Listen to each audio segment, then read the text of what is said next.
আসসালামু আলাইকুম। ব্রাজিল দলের সাথে অনুশীলনে নেইমার জুনিয়র, তবে কি তিনি কোপা আমেরিকা খেলবেন? ব্রাজিলের সর্বশেষ লেটেস্ট আপডেট বিস্তারিত জানতে আমাদের সাথেই থাকুন।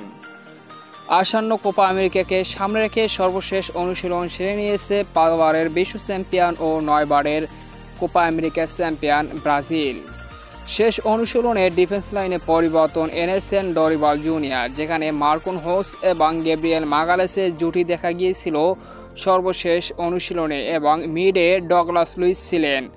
অর্থাৎ পাকেতা, ব্রুনো গুইমারেস এবং ডগলাস লুইসের জুটি দেখা যেতে পারে কোস্টারিকার বিপক্ষে ম্যাচে।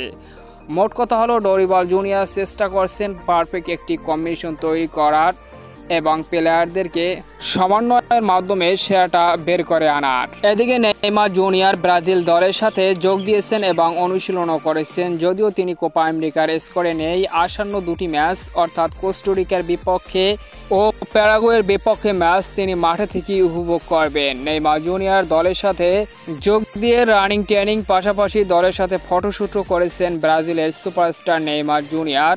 সাথে ভক্তদের সাথে দেখা ও সেলফি তুলেছেন ব্রাজিলের সুপারস্টার নেইমার জুনিয়র। তো এটাই ছিল ব্রাজিলের সর্বশেষ লেটেস্ট আপডেট।